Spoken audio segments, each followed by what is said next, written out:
Според руската мегазвезда Филип Киркоров, след втория ден от кастинга за втория сезон на Music Idol, все още не се е появила новата Алла Пугачова.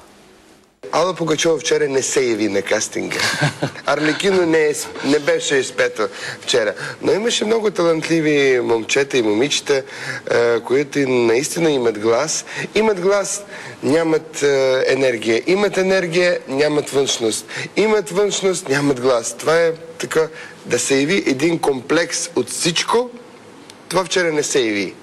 Вече втори ден Филип Киркоров търси таланти в града, от чиято сцена тръгва неговия. Привързаността му към България идва от летния театър във Варна. Руската суперзвезда дори е купил имот на нашето Черноморие и се чувства щастлив от възможността да открие новата звезда на българската естрада. Много съм щастлив. Изобщо с много емоции съм сега и най-голяма емоция да чакваш, ето сега от тук да дойде една млада звезда и да бъде откритие из цяла България. За втория кръг на Music Idol журито одобри 32 души от всички кандидати, които се явиха на прослушването във Варна. Кастингите в Бургас започват тази събота точно в 9 часа в Бургаския свободен университет. С това се разделяме до 22 часа. Следват спортните новини с Борис Календеров. Приятна вечер.